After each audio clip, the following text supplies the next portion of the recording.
Alhamdulillahirobbilalamin. Wabillahi nasta'inu ala umuri dunya wad din. Wassalatu wassalamu ala asyrofil anbiya'i wal mursalin wa ala alihi washabihi ajmain. Yang terhormat Ibu, Bapak, Guru, dan juga Ibu Rita dari kelompok saya dan dari sahabat pada mungkin sampai pagi tidak ada halangan ya kesempatan hadir. Atas kehadirannya saya hargai dan patut saya apresiasi. Terima kasih banyak. Puji syukur sama-sama kita panjatkan kepada Allah Subhanahu wa taala. Alhamdulillah berkesempatan waktu yang sela-sela waktu istirahat. Harusnya Ibu Bapak istirahat sambil minum hidangan ya. Alhamdulillah mudah-mudahan ini semua apa yang nanti disampaikan menjadi manfaat dan keberkahan bagi kita semua. Salawat serta salam tidak lupa kita curahkan kepada junjungan kita Nabi Bana wa Nabiyana Muhammad Sallallahu Alaihi Wasallam, pada para keluarganya, pada para sahabatnya, dan kepada sampai kepada kita sampai nanti. Semoga mendapat syafaat amin ya rabbal alamin. Baik, Bapak Ibu Guru, teman yang saya hormati, kali ini saya di sini bukan menggurui atau mengajarkan, tapi kita sharing ya, sebelah aja. Karena status kami di sini semua sama dengan Ibu, teman sejawat, semua kitanya sama-sama saling berbagi pengetahuan dan berbagi ilmu ya. Dan ini terutama di lingkungan pendidikan, di lingkungan sekolah kita yang kita cintai menghadap para peserta didik kita ya. Intinya itu. Jadi kita kembalikan dulu ya hakikat dasarnya kita mengajar gitu ya. Mengajar, mendidik ya, bukan hanya mengajar tapi mendidik ya. Kita kembali dulu mengingatkan kepada konsep-konsep pendidikan, teori-teori pendidikan sebelum saya pada inti menyampaikan dari pembahasan teori motivasi, hukum dan penghargaan dan pendidikan. Sedikit membahas yang tadi sudah disampaikan oleh Pak Hadi ya. Memang betul ya, kita tahu sekarang anak-anak itu bukan suruhan ya, suruhan guru atau istilahnya apa yang disampaikan oleh guru anak ikuti ya. Apa yang disampaikan oleh guru anak ikuti, tugas selesai, hanya menggugurkan kewajiban si anak dan menyampaikan kewajiban si guru, tidak sebatas itu. Bukan lagi zamannya kolonial ya, pada zaman dahulu.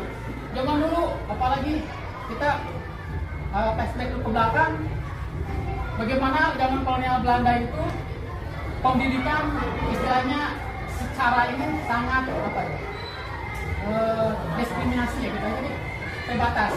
Diperuntukkan hanya orang-orang yang para pejabat ya, anak pejabat, orang kaya gitu ya. Nah di situ ada perubahan ya.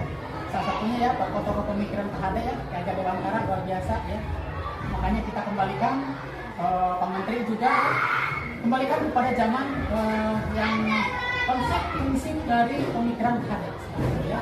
Kita tahu semua, sudah tidak usah dijelaskan. Oke, tadi kita lanjut aja pada pembahasan lanjutan kali ini terkait teori motivasi perilaku manusia. Saya mau tanya dulu ini sebelumnya ya. Masih semangat ini teh? Atau mau ice breaking dulu sebelum ditanya ya. Ice breaking dulu aja, ice breaking. Perdangan gitu ya. Ya Pak. Ice breaking itu simpel ya. Pasti sudah pada tahu nih ice breakingnya ya. Konsentrasi aja. Coba tangannya ginikan dulu ya, tangannya ya. Biasa remas-remas aja dulu ya. Kalau itu biasanya remas, bukan gerak susu ya. Remas-remas. Nah, kita gerakkan ya. Konsentrasinya yang satu begini ya. Sebagai ininya apa namanya? Sasaran tembaknya ininya ya. Kita geserkan ya. Kanan, ganti lagi kiri, ganti lagi kanan, kiri, kanan, kiri, kanan, kiri. Terus sampai benar-benar fokus sama 1 menit fokus lakukan ya. Sama tuh. Kadang-kadang saya itu salah. Jadi setiap sama orang itu tidak akan selalu sempurna. Tapi itu latihan ya. Semua prosesnya apapun yang kita lakukan mau yang dicapai itu ada proses. Tidak ada yang instan. Kecuali instan, tidak bisa. Gitu ya. Satu lagi nih. Begini, jadi simpel. Yang cepat, yang ini nambah, jadi ngasih diambil, ngasih diambil, ya, kanan kiri, makin cepat, makin cepat, kanan kiri, makin cepat, dok, dia tewak, udah, seperti itu ya, balik lagi ke materi ya, udah terhibur ya, insyaallah ya, oke, kita udah ya, isinya kita lagi ya. Teori motivasi perilaku manusia itu pertama di sini ada untuk menghindar, ada 3 motif maksudnya. Pertama, untuk menghindari ketidaknyamanan atau hukuman. Jadi ini ada faktor eksternal ya. Yang keduanya, untuk mendapatkan imbalan dari orang lain. Masih motivasi faktor eksternal. Yang ketiga, untuk menghargai diri sendiri. Oke, dari ketiga poin ini ada salah satu yang harus kita di antara dua itu. Yang mana? Misalnya yang paling kita harus kenalan melihat dari faktor-faktor ini, faktor eksternal atau internal. Yang mana? Coba.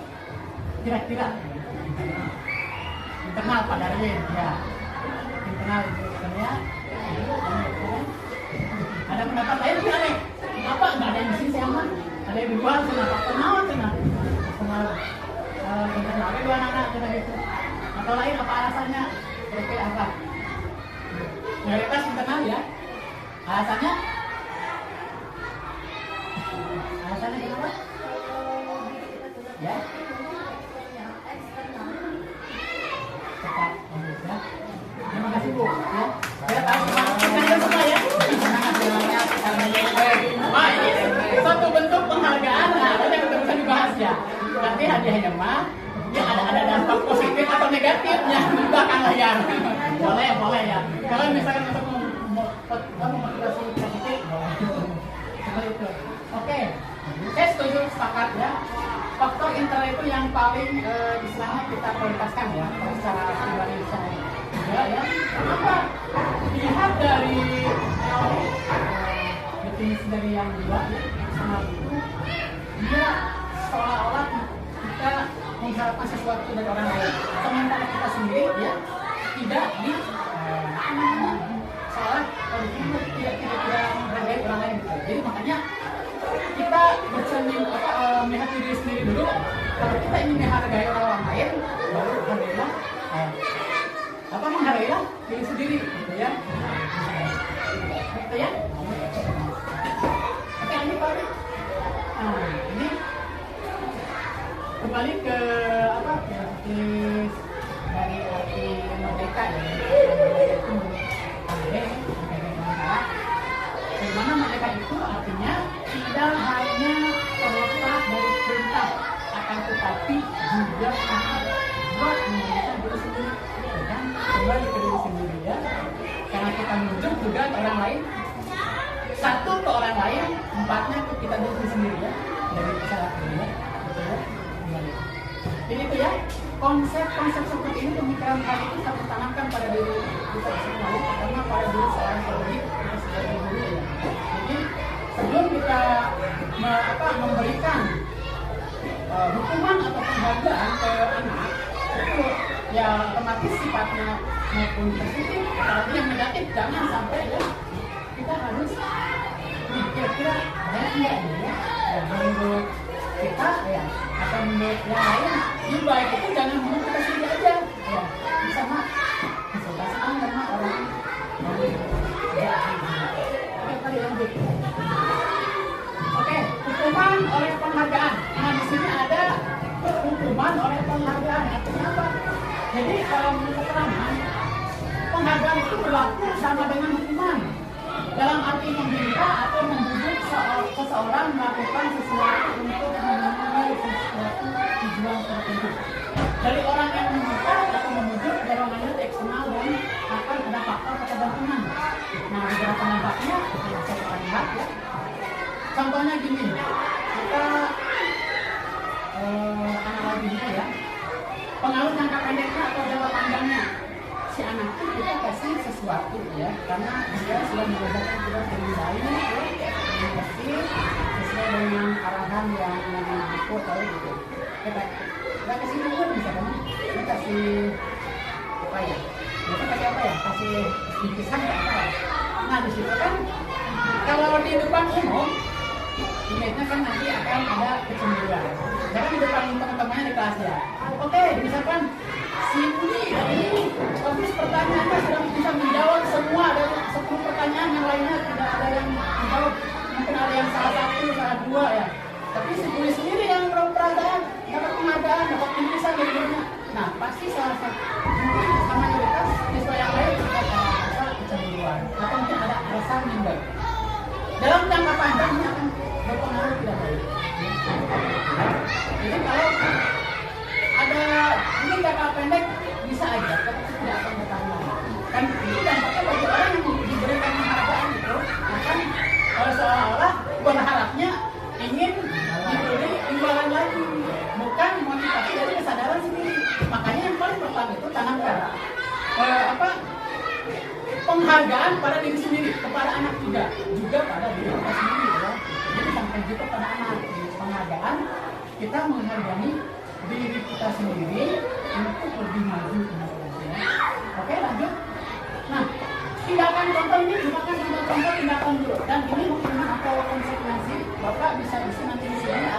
Kalau apa misalnya ini tidak suka jawab. Maksudnya pada tahun pertama contohnya kalimat mencatat 10 kali di dalam buku kalimat, saya tidak akan terlambat lagi. Contohnya bisa menulis karena terlambat sekolah. Nah ini termasuknya konsekuensi hukuman. Nanti ya jawabnya boleh. Nomor 2, selanjutnya lari mengenai lapangan basket 2 kali karena terlambat lagi di sekolah. Maksudnya hukuman atau konsekuensi. Dan selanjutnya ya sampai ini kali lari mengenai lapangan basket 2 kali karena terlambat untuk lanjut lagi apa? Dan juga hukuman atau konsekuensi. Jadi hukuman atau konsekuensi itu berbeda ya. Karakternya juga berbeda. Yang tadi suka yang bisa menjelaskan mungkin ada yang lebih paham boleh di apa misalkan berbeda pendapat apapun saya terbuka gitu ya, kita sharing aja gitu ya. Silakan pada waktu saya memaparkan boleh ke tangan, silakan Pak Adin, Ibu, yang lainnya ada perbedaan apa aja dan kasih bocoran sebelumnya. Oke, nggak apa-apa ya. Nanti kita bahas dengan analogi atau contoh-contoh yang kita realitanya di sekolah kita sendiri aja ya. Ini banyak contoh-contoh ya. Jadi yang jelas ibu bapak kita sama-sama harus memahami dulu antara hukuman dan konsekuensi. Hukuman itu berupa apa ya? Istilahnya sesuatu yang efek adanya yang ada sesuatu yang menyakitkan kepada yang korban, artinya pendidikan, efek jeraknya tuh ya. Kalau konsekuensi itu jadi ada kesepakatan sebelumnya. Jadi dibuatnya kesepakatan ya. Misalkan di kelas itu kalau kita yang saya pahami, yang saya tahu itu ada sebuah keyakinan kelas di dalam kelas itu dengan siswa itu antara wanita itu. Jadi ketika suatu saat siswa melanggar, nah ingat nih, kita sudah membuat keyakinan kelas nih. Kita sini konsekuensinya apa nih? Kita melanggar datang terlambat atau bisa tidak melaksanakan tugas kita. Nah, jadi anak bisa clear makanya ya. Jadi tidak ada hal yang menyakitkan karena sudah kesepakatan bersama. Itu bedanya konsekuensi dengan hukum. Kalau hukuman kan contohnya begini lah sudah ya. Hukuman itu pasti ada efek sakitnya. Ya kita hanya menghukum misalkan berdiri di depan kelas ya karena tidak melaksanakan atau tidak PR begitu karena ke rumah era itunya zamannya ada rumah iya kantor sudah mendahului rumah ya bu sama ibu berdiri depan kelas tidak melakukan PR wah jantan wes jantan berjam nanti mendekat kesalahan pemahamannya nah itu lagi zaman sekarang tidak boleh lagi ya jadi bukan monitor ada beberapa ini ya bisa balik aja ini lanjut ke pemahaman tentang restitusi itu secara teorinya ya jadi bapak bisa baca secara simpelnya ya kalau menurut teori dosen ya, bukan dosen rektor ya, ini namanya bukan dosen. Itu secara ini ada proses penciptaannya, jadi pemberisian ada 3 poin yang itu. Jadi dampaknya perbaikan kondisi siswa ya, perbaikan kesalahan siswa sehingga mereka bisa kembali pada kelompok mereka. Jadi tidak istilahnya abi mah ayah kenakan kelompok telah bergaul dengan si anu gara-gara dihukum itu dulu jadinya. Jadi istilahnya udah kalau gitu kalau ada hukuman itu jadi saya nggak mau bergaul sama aku nggak boleh gitu ya. Jadi harus bisa ngakutkan diri gitu ya, si anak itu yang bermasalah gitu ya. Jadi mereka bisa kembali pada karakter mereka dengan karakter yang lebih kuat. Jadi ada pembentukan mental gitu, karakternya lebih kuat lagi ya. Dan juga proses kolaboratif yang mengajarkan murid untuk mencari solusi untuk masalah mereka. Nah, di sini dalam proses pencarian solusi. Jadi solusi itu tidak oleh dijas cekbuk tidak. Jadi ada kesepakatan sama murid juga cara mencari solusinya seperti apa. Jadi si siswa juga belajar mencari solusi ya dengan cara ya itu ngobrol gitu ya yang ditanya. Oke. Satu hal untuk udah dulu. Ini satu lagi yaitu berpikir tentang orang seperti apa yang mereka inginkan menjadi tujuan mulia dan bagaimana mereka harus memperlakukan orang lain. Jadi ada efek dari tadi ya, jadi mulai dari bisa kembali ke kelompok mereka dan juga bisa memberikan solusi, mencari solusi, dan juga ada efek bagi orang lain bagaimana gitu. Jadi tidak istilahnya harus memberikan juga efeknya gitu ya, jangan sebatas memberikan solusi udah selesai sampai situ aja, dan menunjukkan dampak impactnya. Oke, lanjut lagi. Nah, ada pun ciri restitusinya. Nah, di sini ibu orang udah baca ya, dari 1 sampai 9 ya, kelompok ciri-cirinya. Jadi jelas sudah memaparkan di luar hukuman-hukuman yang menyakitkan. Selama tidak pada efek menyakitkan, ada istilah iri, benci atau sifat dendam, tidak ada efek yang perasaan seperti itu. Jadi fokusnya pada pembentukan dampak positif ya. Jadi di sini pertama itu bukan untuk menembus kesalahan, tetapi belajar dari kesalahan ya. Belajar kesalahan artinya harus lebih baik lagi ya dari kemarin ya, karena pepatah kan hari ini harus lebih baik lagi daripada hari kemarin ya. Hari kemarin itu gimana? Ada lagi hari ini lebih baik dari kemarin. Hari esok harus lebih baik dari gitu. Jadi hari ini harus lebih baik daripada hari kemarin, hari esok harus lebih baik dari hari ini. Ya seperti itu ya. Tapi kenyataannya ini kan sadar diri aja ya sekarang pribadi. Sekarang kita ikutan proses progres ya, peningkatan terus lebih baik. Tapi kan kita ya ada naik turunnya. Itu hal wajar manusiawi. Tetapi dari situ ya hakikatnya kesimpulan menurut saya pribadi itu merupakan proses ya, pembelajaran. Sama dengannya kita menyampaikan kepada siswa juga ya, kepada siswa setelah proses pembelajaran ya, modelnya ya, sistemnya, caranya mau bagaimana, enggak seperti konvensional ceramah kan ya. Jadi harus ada inovasi, perbaikan. Walaupun ada misalkan ada sesuatu pada waktu tertentu misalkan ada kejenuhan ya. Nah, maksudnya bagaimana nih cara mengatasi kejenuhan? Ada solusinya juga di situ ya. Jadi ada trik and trick ya, trik bisa bedah sama-sama di lain waktu ya. Oke, lanjut ya. Oke. Pada akhirnya materi yang saya sampaikan tadi sudah selesai ya. Kita akan buka ya, biasanya sesi menit ya. Termasuk dari kajian yang pernah oleh Pak Ali yang sampaikan ya. Mungkin boleh 2 pertanyaan, cuma 3 pertanyaan dulu ya Pak Ali ya. terkait ini kita sharing aja, misalkan ada yang tidak paham akibatnya ya. Mangga Ibu Bapak langsung jaga. Nanti ada yang kita tanya, mangga itu tentang materi dari saya. hukuman atau penghargaan. Boleh tidak tadi atau masih pengen baca aku mah boleh masih cinta kita masih boleh itu kata saya mah justru bagus diberi penghargaannya supaya meningkat motivasi. Oh bisa bertanya Padahal dia jelas.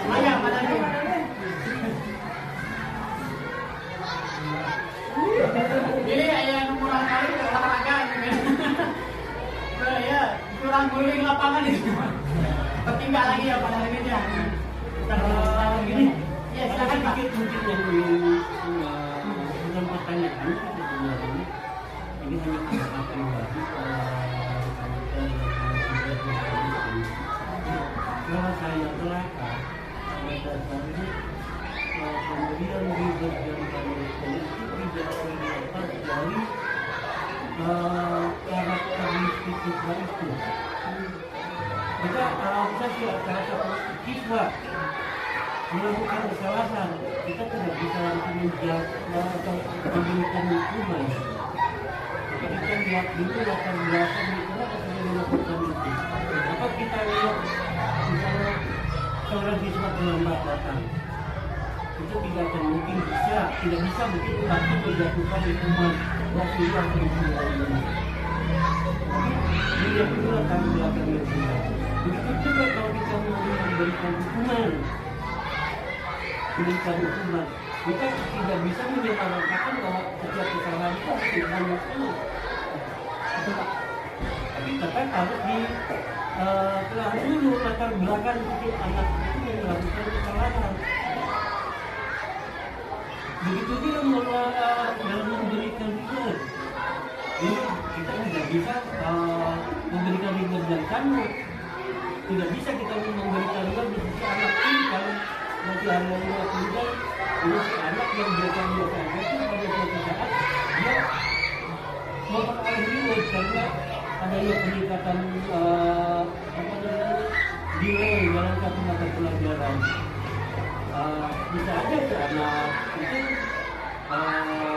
diberikan reward yang berbeda karena dia mempunyai motivasi untuk meningkatkan kemampuan itu. Itu mungkin sementara itu aja yang ingin saya sampaikan perihal pemberian dan punishment. Itu Sama-sama terima kasih banyak untuk masukan dasarnya dari Bapak.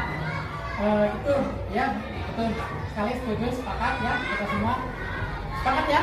Jadi memang punishment dan reward itu kita tidak semata-mata asal memberikan, tetapi kita harus betul apapun ada istilahnya di awal itu ada asesmen ya. Nah dari bagian asesmen itu otomatis kita mengetahui ya setidaknya berapa persentase anak dari perorangan ini kita tahu ya neuron atau karakternya atau misalkan di sini kami 5 ada 3 misalnya baik sedang buruk dan tidak secara umum seperti itu ya. Jadi kita sesuaikan juga punishment dan rewardnya sesuaikan ya. Yang penting itu hakikatnya bisa berdampak positif dan kembali ke tercipta budaya yang positif semuanya. Jadi pun setelah ini semua yang kita lakukan kegiatan ataupun yang kita lakukan berkaitan dengan pembelajaran ya dengan hal yang lainnya itu kita awalnya semuanya pasti ada naik turun apa semuanya ada tantangan gitu ya. Itu hal wajar, itu proses semuanya ya. Yang penting pada saat kita ada efek yang positif gitu ya. Makanya dibaca terjadilah budaya yang positif di sekolah ini. Seperti teman-teman ada yang lain mungkin yang bisa menanggapi masalah apa? Boleh saja. Dua lagi mungkin ya Pak Adil. Jadi di sana tadi ada yang lewat ini ada yang tentang restitusi Pak. Tadi restitusi kayak gitu ya. Ada yang lewat. Ini ada langkah-langkah, ada hukuman, ada penghargaan, ada restitusi. Nah, budaya positif itu orang yang tidak mendukung, yang tidak memberikan penghargaan, tetapi memakai institusi itu budaya positif. Bagaimana langkah-langkahnya? Ada 3. Yang pertama itu menstabilkan identitas anak. Misalkan anaknya itu berbuat salah, tanya kenapa kamu melakukan hal itu. Itu distabilkan dulu, jangan langsung dihukum. Kamu salah, kamu harus tidak. Tanya dulu. Kemudian yang kedua, validasi tindakan yang salahnya. Alasannya apa sih? Kenapa kamu tadi mukul? Alasannya kenapa? Coba cerita dong.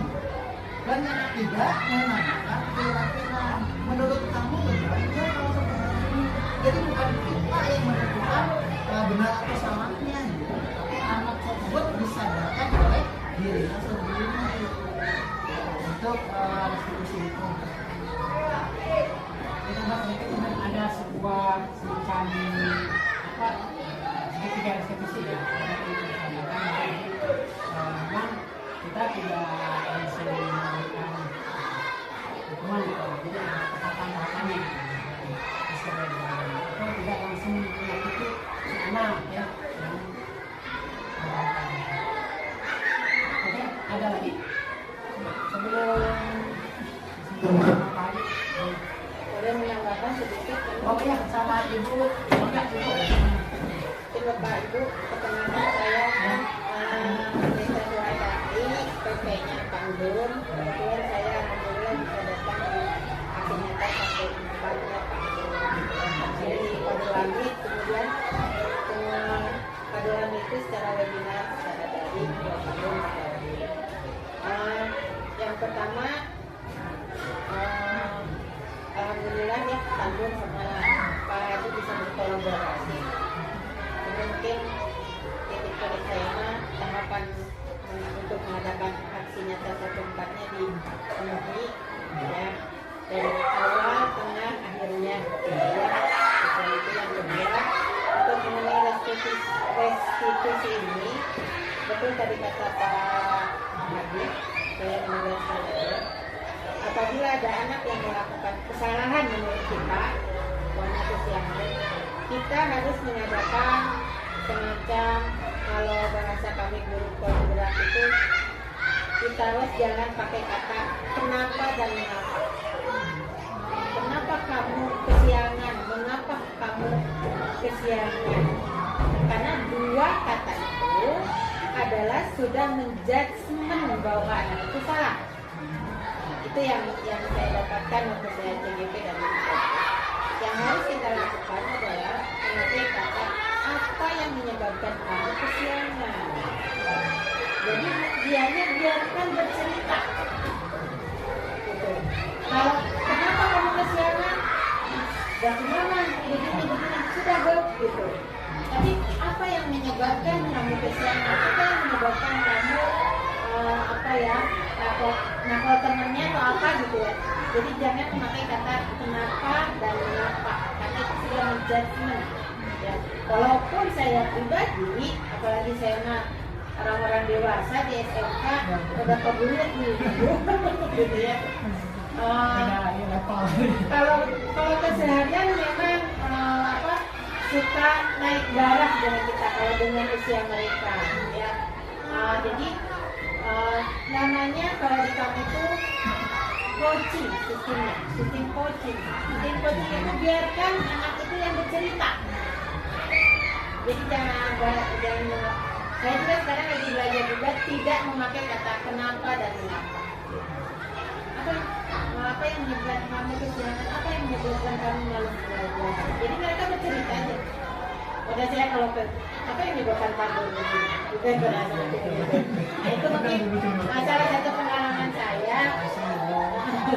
Tambahan aja. Sebenarnya kalau dalam tatap maya saya tidak diberikan kesempatan apa-apa ya untuk ngomong, tapi sekarang sistemnya itu adalah group sharing ya. Jadi di catatan saya Pandu dan Pak Adi itu group sharing bukan webinar. Nah mungkin pertama nanti saya kondisikan pesertanya kurang, ya kurang dari minimal. Sebagian ada yang misalnya yang jelas bagian yang tapi oke bisa dikoreksikan. Terus dibagikan dulu daftar hadirnya. Ya, daftar hadirnya, nama seperti itu. Mungkin saya cuma ini sharing aja, mungkinnya kalau saya salah gitu. Tadi saya sudah fokus dengan Lili pagi-pagi sebelum berangkat. Saya boleh juga, boleh masukan nggak? Mungkin itu aja dari saya.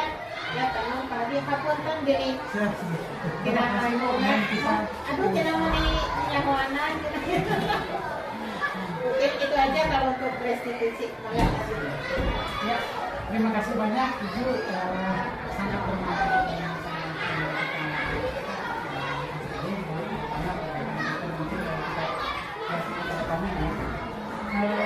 mungkin yang bisa saya sampaikan sekian ya, kurang lebihnya bermanfaat dan nanti kita lanjutkan oleh Adi kita sekian. Yang ketiga wilayah, wassalamualaikum warahmatullahi wabarakatuh.